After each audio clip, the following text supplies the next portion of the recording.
Je m'appelle Léo Méran, je suis développeur depuis maintenant 3 ans et demi, 4 ans, dans le web en règle générale, et tech lead depuis 1 an. Et peu importe le domaine, peu importe la façon de travailler, donc que ce soit sur du cycle en V, sur des méthodes agiles, sur du lean, l'un des énormes sujets qu'on a à chaque fois qu'on va coder une application, ça va être de pouvoir traiter les erreurs rapidement, de pouvoir les monitorer surtout très rapidement et de pouvoir les analyser le plus rapidement possible pour apporter un fixe. Du coup, je vais vous présenter un outil qui s'appelle Sentry, que certains sûrement connaissent déjà. Pour expliquer un peu, faire une sorte de room tour de cet outil et expliquer en quoi est-ce que c'est sûrement l'un des meilleurs du marché de mon point de vue directement. Du coup, les grosses problématiques qu'on a souvent quand on va traiter des erreurs, c'est que sur notre site, on va avoir des erreurs qui vont être dites silencieuses, c'est-à-dire ces erreurs dont on va avoir beaucoup de mal à retrouver des logs, donc des traces pour pouvoir essayer de les analyser. On va avoir beaucoup de manque de contexte sur les reproductions, si des QA ou des PO vont nous remonter des issues ou des défauts en règle générale, on va avoir du mal à les reproduire des fois dans nos environnements locaux. Tous nos tests unitaires et d'intégration ne sont pas forcément omniscients. Forcément, on va coder, nous, ce qu'on pense couvrir l'entièreté du code ou tous les cas particuliers, mais ce n'est pas forcément le cas. Il y a aussi une grosse notion de la gestion du temps réel. C'est-à-dire que quand l'erreur va remonter, on va essayer de tacler l'erreur directement quand elle va remonter, mais forcément, il y a tout le temps de latence avec le moment où nous, on va la remonter, où les personnes vont la détecter. Et vont nous en informer. On va essayer aussi une grosse notion de centralisation du bug, parce que s'il y a 14 personnes qui nous remontent différents bugs sur différentes plateformes, on va avoir une grosse notion de suivi. Et une notion aussi de continuous deployment, c'est-à-dire que si on utilise des outils qui font régulièrement des MEP et que ça va casser l'outil d'une fois à l'autre, ça va avoir un énorme impact sur notre suivi du bug. Sur le marché, ça, c'est une grosse panoplie de ce qui existe. Il existe plein d'outils différents. Chaque outil a ses avantages, chaque outil a ses inconvénients. Si je reprends tous les points d'avant, je pense que Sentry est l'un des outils qui va répondre à quasiment l'entièreté des points. Et justement, je vais vous montrer juste après pourquoi. Hop. Alors, sur des screens de sublime qualité, je vais essayer de montrer, bon c'est pas très grave.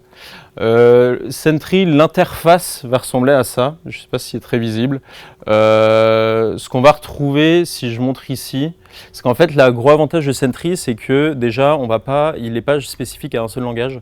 On va pouvoir lui spécifier quand on va l'implémenter, quel est le langage de notre plateforme. Donc si on a plusieurs fronts, plusieurs backs, différentes API, en fait, on va pouvoir paramétrer un Sentry par plateforme et pouvoir sélectionner directement dans l'interface ici le type de projet, donc que ce soit de l'Angular, du Spring Boot, du Go, peu importe. On va pouvoir aussi le paramétrer sur chacun des environnements, ce qui va permettre quand on fait nos tests en local, excusez-moi, quand on va faire nos tests sur les environnements dev, de pré-prod pour les QA justement, on va pouvoir analyser en temps réel ce qui se passe. Et après, on va avoir une barre de recherche qui va permettre de pouvoir filtrer, parce que forcément, si on a des centaines d'erreurs qui remontent, voire des milliers, il faut qu'on puisse filtrer, que ce soit par rapport au temps ou d'autres critères, ce qui va nous intéresser. Juste pour vous contextualiser, nous, Sentry, on l'a mis en place sur notre projet il y a plus de 2 ans ou 3 ans, je pense, même plus que ça. Et en fait, personne ne s'en occupait trop. Et justement, j'avais décidé de prendre le sujet en main et on est passé, quand je l'ai pris en main, je crois qu'on avait 1500 erreurs qui remontaient sur les 14 derniers jours continuellement. Et dès qu'on les passé en main, je vais vous montrer juste après. Je crois que c'est celle d'après, j'ai un doute. Non, c'est pas celle d'après, mais justement, en apprenant à maîtriser l'outil, on a pu diminuer un stock qui va être plus humain. Et on va pouvoir vraiment avoir des dungeon keepers, donc des personnes qui s'occupent uniquement des bugs, qui vont pouvoir passer du temps à traiter les issues et faire des vrais fixes, pas seulement des fixes à la volée pour faire sauter une erreur qui va juste remonter dans la console. Si on regarde sur les différentes issues Sentry, ce qu'on va pouvoir retrouver, c'est pas mal d'informations, et second gros avantage, c'est qu'on peut personnaliser les infos qu'on va essayer de remonter directement dans Sentry. On va pouvoir dire je veux le nom de l'utilisateur, son identifiant, tout ça, même l'environnement sur lequel son PC, le Windows, Google, enfin le type d'internet qu'il veut utiliser, excusez-moi. Et on va pouvoir aussi retrouver l'URL sur laquelle la page a trigger l'issue. Et ça va nous permettre de pouvoir reproduire beaucoup plus facilement le bug pour pouvoir le traiter beaucoup plus rapidement. Et si on paramètre de la bonne façon l'outil, c'est-à-dire lui dire tu utilises de l'Angular pour du front, tu utilises du Spring Boot pour du back par exemple, on va pouvoir avoir ce genre de choses, c'est-à-dire que là on va avoir une véritable stack trace, donc tout le parcours de l'utilisateur, les pages par lesquelles il est passé, et en fait si vous ouvrez votre console et que vous ouvrez la vue network, vous voyez tous les logs, les chargements d'images, tous les calls qui sont partis.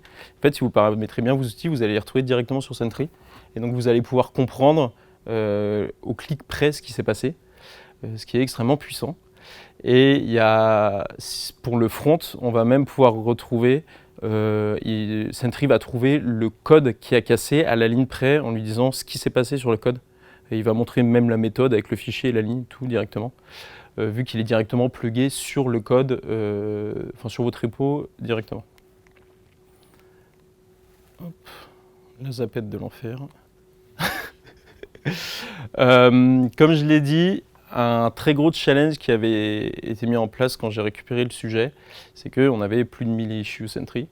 Et donc il y a une grosse phase de grouping des issues parce que c'est exactement... En fait, les erreurs remontent comme elles remontent en console. C'est-à-dire que si vous êtes sur un site internet et que vous êtes déjà amusé à ouvrir votre console, vous voyez des dizaines de lignes rouges qui vont apparaître. C'est l'ensemble des issues Sentry qui vont remonter quand vous faites des clics et que ça a l'air de bien se passer, mais qu'on regarde derrière, en fait, il y a un petit truc, il y a un null pointer exception qui a pop, mais ça n'a pas trop d'impact, donc c'est pas grave. En fait, tout ça va remonter dans Sentry, et en fait, ça va remonter de façon unitaire.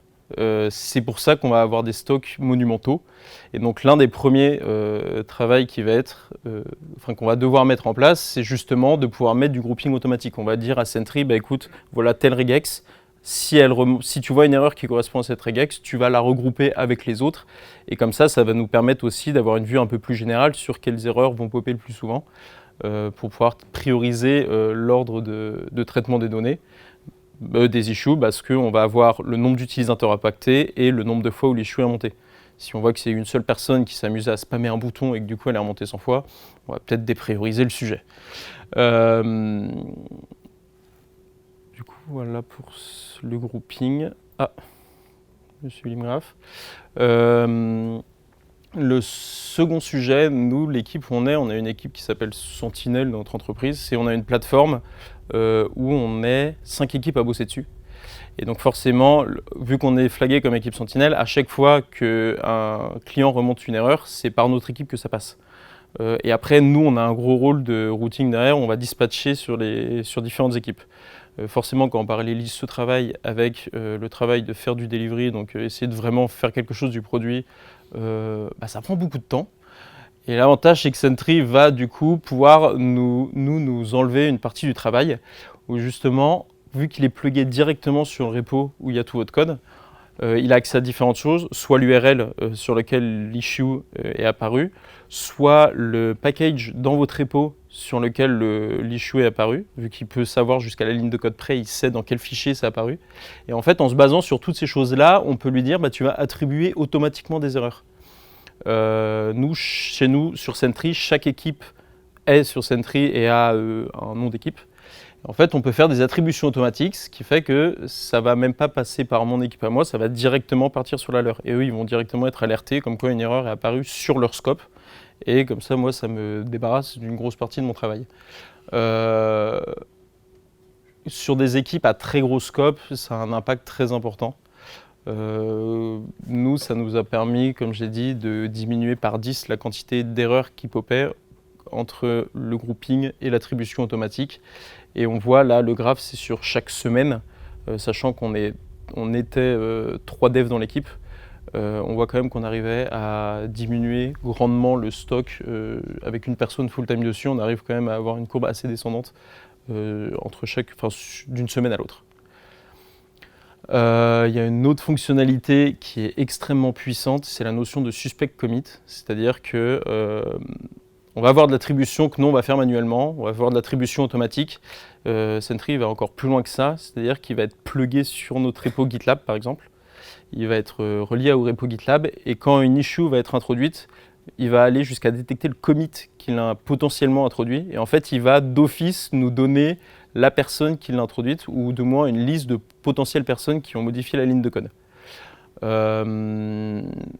Très pratique notamment quand on va faire des gros issues, enfin quand on va faire des MEP régulières. En fait, il va pouvoir dire telle personne, elle a fait une mise en production du code tel jour et elle a introduit tant d'issues. Ça nous permet de faire un bon Pareto global de la qualité de code des différentes équipes et aussi ça nous permet de voir c'est quoi les points faibles de chaque équipe pour pouvoir axer derrière les formations s'il y en a en interne. Une grosse chose qui a été très utile pour nous, c'est que là c'est bien, comme j'ai expliqué, on va avoir sur toutes les erreurs classiques des remontées, sauf que des fois ce qu'on veut c'est customiser un peu l'erreur. Donc ce qu'on peut faire c'est directement, là c'est sur une application Angular, override le code du handler service et pouvoir créer une exception custom. Elle va remonter je crois que c'est sur la slide d'après, telle manière. Donc là, par exemple, eux, ils ont mis un titre customisé en voulant faire apparaître toutes les erreurs qu'ils avaient besoin. Et en fait, ils ont juste à mettre dans le code, vu que c'est de l'Angular, ils font un catch error sur leur erreur. Et après, ils disent, avant de vraiment faire péter l'application, tu vas nous envoyer un log sur Sentry, tu vas créer une issue Sentry. Et derrière, tu vas pouvoir faire apparaître l'erreur dans le code. Et ça nous permet de pouvoir voir en temps réel du coup s'il y a vraiment des erreurs très impactantes. On peut les flaguer de warning ou d'erreurs, ça dépend des fois, et de pouvoir les traiter encore une fois plus rapidement et surtout de pouvoir un peu mettre la granularité qu'on veut dans l'équipe parce que des fois une erreur n'est pas considérée comme une erreur si elle casse pas le code, mais nous on va la considérer comme telle s'il y a une mauvaise donnée qui est véhiculée.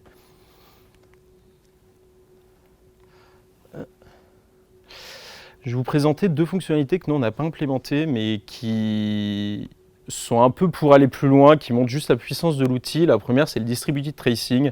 Sentry, comme j'ai dit, va pouvoir montrer parfois la ligne de code, parfois la stack trace, mais on est souvent obligé d'utiliser un outil annexe. Nous, par exemple, on va utiliser Kibana, parce que quand on a un call qui passe par 3, 4, 5 API différentes, pour savoir quelle API a cassé sur quel message d'erreur, on va perdre l'info. Donc on est obligé de passer par des logs pour avoir un message clair si jamais une erreur est convertie en erreur 500. Le distributed tracing, c'est une fonctionnalité qu'on peut implémenter dans Sentry qui va générer un ID et l'ID va être véhiculé sur toute la longueur du call. Et après, il va pouvoir générer cette vue-là qui est exactement une vue, ce qu'on appelle les vues APM, où on voit par toutes les API dans lesquelles c'est passé. On va voir exactement à quel endroit ça a cassé. Et on a d'autres données comme la rapidité de la route. Donc on va pouvoir aussi monitorer la vitesse de nos routes. Ce qui est un outil extrêmement puissant parce qu'on commence à centraliser en fait, les différents outils de management visuel qu'on a en un seul. Et c'est ce qu'on va chercher nous en tant que dev quand on va vouloir traiter des issues. Et la seconde chose qui est aussi, certains connaissent Hotjar par exemple, qui permet de simuler, d'avoir des snapshots d'applications. Ça, c'est la doc de Sentry. En fait, Sentry, le share replay va stocker quand une issue a pop, elle va récupérer les dernières secondes de l'utilisateur et on va les lier directement à l'issue. Et en fait, on va voir au clic près là où est passé l'utilisateur. Et comme ça, on va pouvoir pour pouvoir reproduire l'issue derrière. En fait, c'est un peu du pain béni. Et on a même la console qui va être affichée directement, comme si en fait on était avec l'utilisateur et qu'on lui demandait d'ouvrir sa console sur la vue de navigation. Voilà. Deux questions.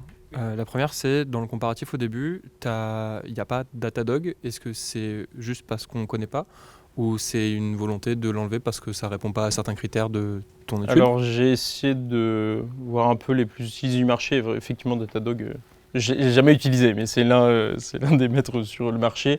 J'ai vraiment, comparé à Sentry, j'ai vraiment pris par rapport aux premiers critères. C'est un oubli de l'avoir mis. Après, comparé à Sentry, pour moi, il correspond à moins de critères parce que justement, Sentry est extrêmement customisable comparé à Datadog. Ok. Et ma deuxième question, c'était plus, je vois que tu utilises plein de fonctionnalités dans Sentry. Vous payez combien tous les mois? Alors, c'est un autre sujet. C'est que de base, on n'utilisait pas la version SaaS. On pouvait directement l'intégrer à notre application. Le problème, c'est qu'on avait des énormes soucis de perf, notamment si on a déjà fait le test d'ouvrir sur 10 onglets différents Sentry. En fait, ça faisait cracher très rapidement Sentry. On est passé sur la version SaaS, qui est une version beaucoup plus stable et beaucoup plus robuste. C'est pour ça que les deux fonctionnalités de pouvoir aller plus loin, on n'a pas la version payante assez élevée pour pouvoir les implémenter pour l'instant. Là, on est en phase de test et on verra si on passe sur une version payante plus élevée. Dans une vie précédente, j'ai travaillé dans une boîte qui utilisait Sentry et qui envoyait des messages sur des channels Slack dédiés aux différentes équipes dès qu'il y avait des erreurs. Mais on a très rapidement vécu une certaine alerte fatigue où tu en reçois trop et puis au bout d'un moment, il y en a tellement que tu sens que tu n'arriveras jamais à toutes les dépiler, donc tu finis par les ignorer ou les oublier complètement. Ouais. Est-ce que tu as des tricks pour que ça n'arrive pas? Comment est-ce que tu monitores sans que tu sois dépassé par trop d'erreurs qui arrivent d'un coup? Mon biais, ça a été, dès que j'ai réussi à grouper à que 150 erreurs sur 14 jours, j'ai directement mis l'alerting sur Slack.